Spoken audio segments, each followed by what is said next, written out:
इस वीडियो में हम लोग वाष्प दाब अवनमन अणुसंख्य गुण का अध्ययन करेंगे।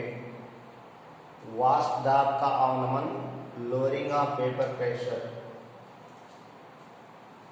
वाष्प दाब का अवनमन,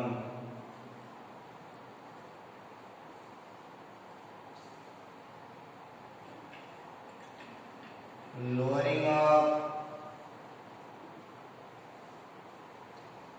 वेपर प्रेशर।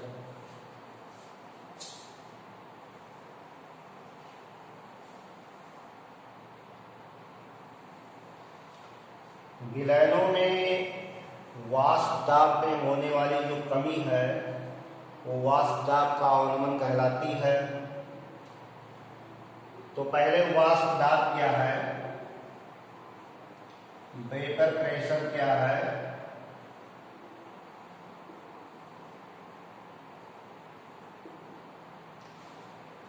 तो किसी द्रव को पात्र में खुला छोड़ दिया जाए तो द्रव के अणु गतिमान होते हैं, विभिन्न गतियों से गति करते रहते हैं। इसमें जो अधिक गतिज ऊर्जा वाले अणु होते हैं वो द्रव के पृष्ठ को छोड़कर वाष्प अवस्था में जाते रहते हैं। तो वाष्प अवस्था में ये बदलते रहते हैं। अगर एक ताप स्थिर कर दिया जाए तो वाष्पन की एक निश्चित दर होगी, ताप बढ़ाएंगे तो वाष्पन की दर बढ़ेगी। और यदि पात्र को ढक दिया जाए, जिस बर्तन में द्रव रखा हुआ है उसको ढक दिया जाए, जैसे बीकर में द्रव को रख करके बेलजार से ढक दिया जाए, तो अब जो अधिक गतिज ऊर्जा वाले अणु होंगे वो पृष्ठ को छोड़कर ऊपर जाएंगे, लेकिन इसी पार्ट में, इस खाली जगह में इकट्ठे होंगे और कुछ अणु पृष्ठ से टकरा करके पुनः द्रव अवस्था में आते रहेंगे। तो स्थिर ताप कर दिया जाए, स्थिर ताप पर वाष्पन और द्रवण दोनों क्रियाएं होंगी। द्रव का वाष्प अवस्था में बदलना वाष्पन कहलाएगा, वेपराइजेशन कहलाएगा, और वाष्प के अणुओं का पुनः द्रव में बदलना संघनन कहलाएगा, कंडेंसेशन कहलाएगा। स्थिर ताप पर वाष्पन और संघनन दोनों क्रियाएं समान गतियों से होने लगती हैं, दोनों की दरें बराबर हो जाती हैं। तो द्रव और उसके वाष्प के मध्य जब साम्य की अवस्था आ जाए, यानी वाष्पन और द्रवण दोनों क्रियाएं समान गति से होने लगे, वह अवस्था जिसमें द्रव का वाष्प में बदलना और वाष्प का द्रव में बदलना दोनों समान गति से होते हैं, rate of vaporization equal to rate of liquefaction, तो ये साम्य की अवस्था है। साम्य की अवस्था में जो वाष्प का दाब होगा वो उस द्रव का वाष्प दाब कहलाता है। तो स्थिर ताप पर किसी द्रव के वाष्प के मध्य साम्य की अवस्था में वाष्प का दाब द्रव का वाष्प दाब कहलाता है। ताप बढ़ाने पर वाष्प दाब बढ़ता है, और जब किसी द्रव का वाष्प दाब बढ़कर वायुमंडलीय दाब के बराबर हो जाता है तो द्रव क्वथन करने लगता है, उबलने लगता है, और जिस निश्चित ताप पर क्वथन की क्रिया होती है उसे क्वथनांक कहते हैं। तो वह निश्चित ताप जिस पर किसी द्रव का वाष्प दाब वायुमंडलीय दाब के बराबर होता है, वह ताप उसका क्वथनांक कहलाता है। उस पर द्रव क्वथन करने लगता है, उबलने लगता है।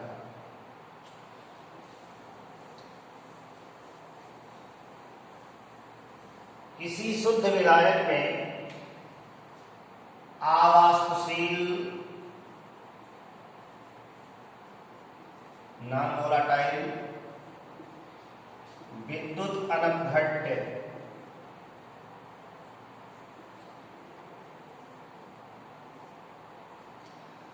नॉन वोलाटाइल जो वाष्पित ना हो, अवाष्पशील, और जो वियोजित ना हो उसे नॉन इलेक्ट्रोलाइट कहेंगे। तो किसी अवाष्पशील विद्युत अनपघट्य पदार्थ को विलायक में घोला जाए, सॉल्वेंट में घोला जाए, तो उसका वाष्प दाब गिर जाता है, वाष्प दाब घट जाता है। क्योंकि जब अवाष्पशील पदार्थ को उसमें डालेंगे तो जो वाष्प के अणु सतह पर दाब आरोपित कर रहे हैं उनकी संख्या कम हो जाएगी, और उनकी संख्या घटेगी तो वाष्प दाब घटेगा। तो अवाष्पशील विद्युत अनपघट्य पदार्थ को किसी विलायक में घोलने पर वाष्प दाब घटता है। यानी शुद्ध विलायक की तुलना में विलयन का वाष्प दाब कम हो जाता है। एक निश्चित ताप पर शुद्ध विलायक का जितना वाष्प दाब है उसमें कोई अवाष्पशील विद्युत अनपघट्य पदार्थ घोलेंगे तो विलायक का वाष्प दाब घट जाता है। विलायक और विलयन के वाष्प दाबों का अंतर वाष्प दाब का अवनमन कहलाता है, लोइंग ऑफ वेपर प्रेशर कहलाता है। जैसे जल का उदाहरण लीजिए। सामान्य वायुमंडलीय दाब पर जल का क्वथनांक boiling point of water 100 degree Celsius है। तो 100 डिग्री सेल्सियस ताप पर और सामान्य वायुमंडलीय दाब पर पानी क्वथन करती है। इस ताप पर पानी का जो वेपर प्रेशर है वो 760 मिलीमीटर होता है, और ये 760 मिलीमीटर दाब, या इसको 76 सेंटीमीटर कह सकते हैं, ये वायुमंडलीय दाब के बराबर होता है। तो 100 डिग्री सेल्सियस ताप पर पानी इसलिए क्वथन करती है क्योंकि पानी का वाष्प दाब वायुमंडलीय दाब के बराबर हो जाता है। अब शुद्ध विलायक में आप ग्लूकोज घोल लीजिए या चीनी घोल दीजिए या यूरिया घोल दीजिए, ये सब अनपघट्य हैं। तो इनको घोलने पर वाष्प दाब घट जाता है, यानी जल का वाष्प दाब घट जाता है, और वाष्प दाब घटने के कारण क्वथनांक बढ़ जाता है। शुद्ध पानी सामान्य वायुमंडलीय दाब पर 100 डिग्री सेल्सियस ताप पर उबलती है, तो जो पानी में ग्लूकोज या चीनी या यूरिया का घोल बनेगा, विलयन बनेगा, वो 100 डिग्री सेल्सियस ताप पर नहीं उबलेगा, 100 से कुछ ज्यादा ताप पर उबलेगा। तो ऐसा क्यों हुआ?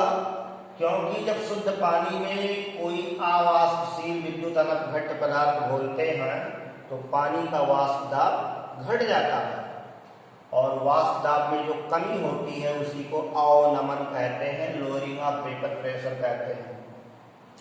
हम लोग ऐसे विलयनों की बात कर रहे हैं जिसमें एक कंपोनेंट नॉन वोलाटाइल और एक ही कंपोनेंट वोलाटाइल है। जो सैल्यूट घोला जा रहा है वो नॉन वोलाटाइल है, अवाष्पशील है, और जो सॉल्वेंट घोला जा रहा है, जिस सॉल्वेंट में घोला जा रहा है वही वोलाटाइल है, वही वाष्पशील घटक है। जैसे जल अगर शुद्ध अवस्था में है तो भी यही क्वथन करेगा, और जल में आप ग्लूकोज मिला लेंगे तो भी जल ही क्वथन करेगा, जल के अणु ही वाष्पित होंगे। तो इस तरह सैल्यूट नॉन वोलाटाइल है, सॉल्वेंट वोलाटाइल है। ऐसे विलयनों के लिए विलयनों के लिए विलयन का जो वाष्प दाब होगा वो कम होगा शुद्ध विलायक से। तो विलायक और विलयन के वाष्प दाबों का अंतर वाष्प दाब का अवनमन कहलाता है। यदि vapour pressure of pure solvent शुद्ध विलायक का वाष्प दाब P0 और वेपर प्रेशर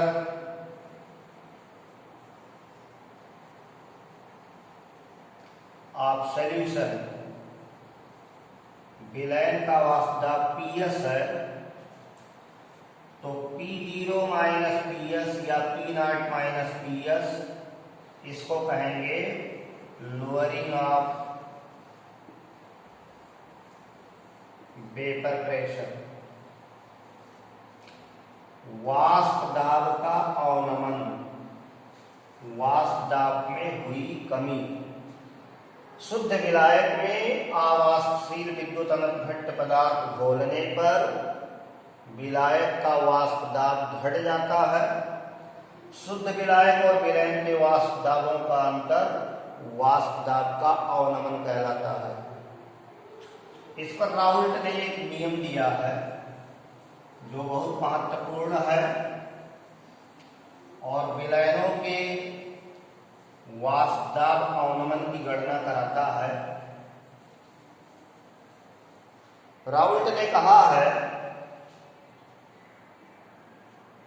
कि ऐसे विलयन जिसमें एक घटक, एक कंपोनेंट नॉन वोलाटाइल है और एक वोलाटाइल है, एक ही उबलने वाला है, एक ही वाष्पित होने वाला है, दूसरा अवाष्पशील है, तो विलयन अवस्था में जो वाष्प दाब होगा वो विलायक के मोल प्रभाज्य के समानुपाती होता है। विलयन का वाष्प दाब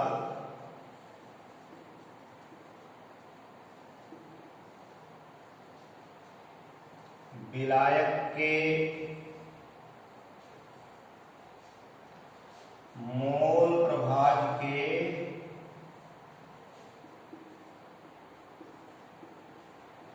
समानुपाती होता है।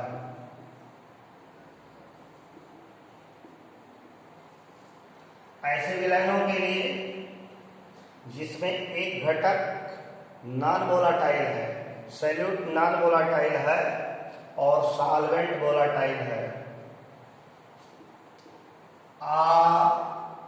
अवाष्पशील पदार्थों के विलयनों के लिए विलीय पदार्थ अवाष्पशील है तो विलयन अवस्था में भी जो वाष्प दाब बनेगा वो विलायक पर ही निर्भर करेगा।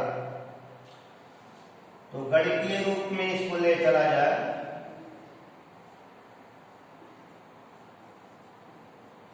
विलयन का वाष्प दाब PS हो तो PS प्रोपोर्शनल होगा मोल फ्रैक्शन ऑफ सॉल्वेंट के। x1 जो लिखा गया है ये मोल फ्रैक्शन ऑफ सॉल्वेंट है, विलायक का वाष्प दाब है, वो विलायक का मोल प्रभाज है, मोल फ्रैक्शन है। या PS equal to P0 x1 जहां P0 वेपर प्रेशर ऑफ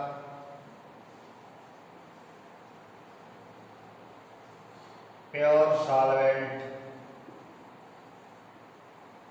शुद्ध विलायक का वाष्प दाब है।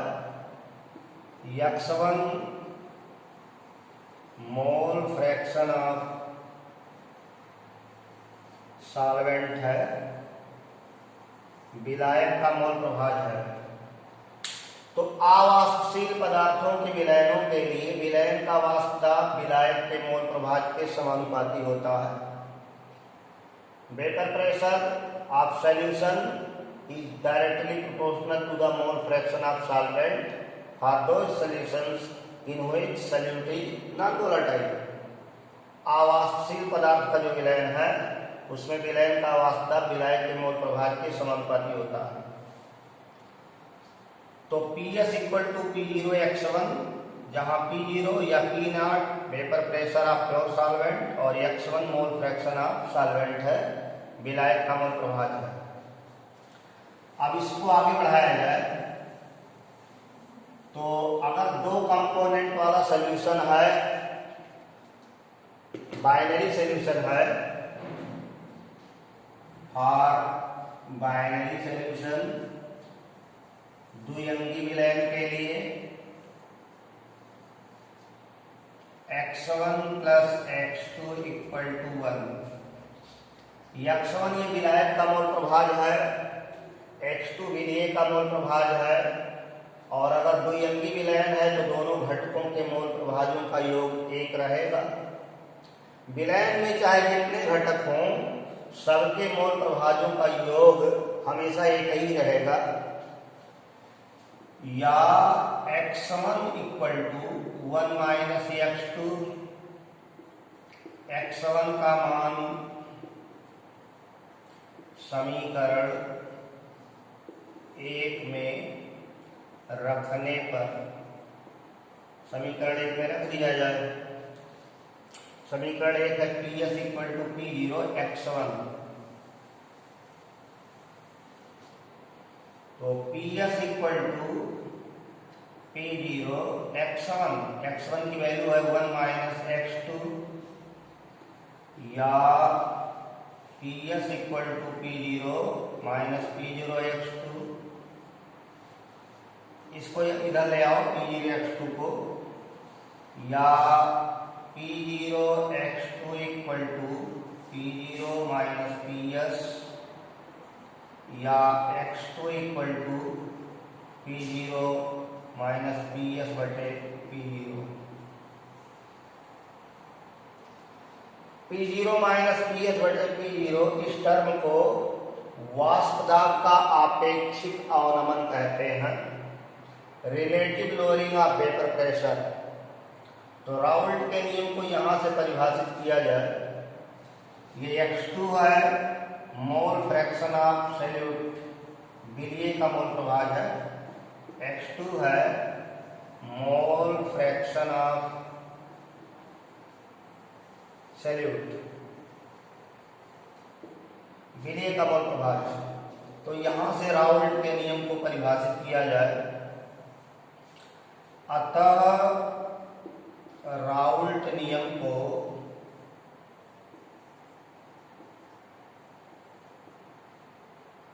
इस प्रकार से भी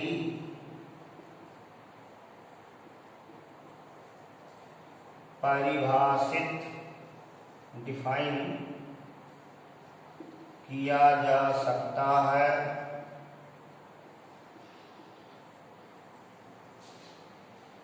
वाष्प दाब का आपेक्षिक अवनमन विलयन में विलेय के मोल प्रभाव के बराबर होता है। वाष्प दाब का आपेक्षिक अवनमन विलयन में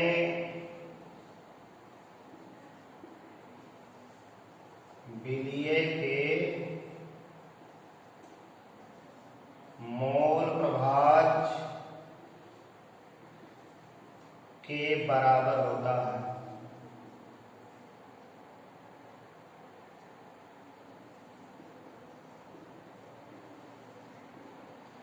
Relative lowering of vapor pressure is equal to the mole fraction of solute present in solution. वाष्प दाब का आपेक्षिक अवनमन विलयन में विलेय के मोल प्रभाव के बराबर होता है। ये राउल्ट का नियम इस प्रकार से आया, यानी जो शुरू में बताया आपको कि ऐसे विलयन, ऐसे बाइनरी सॉल्यूशन जिसमें सॉल्यूट नॉन वोलाटाइल है, केवल सॉल्वेंट ही वोलाटाइल है, वही वाष्पित हो रहा है, उसके कारण वाष्प दाब है, तो ऐसे विलयनों के लिए विलयन का जो वाष्प दाब होगा वो विलायक के मोल प्रभाज के समानुपाती होगा। और उसको सॉल्व करने पर आपको मिलेगा कि वाष्प दाब का अपेक्षिक अवनमन विलयन में विलीय के मोल प्रभाज के बराबर होता है। इससे पदार्थों के अणुभार की गणना भी करते हैं।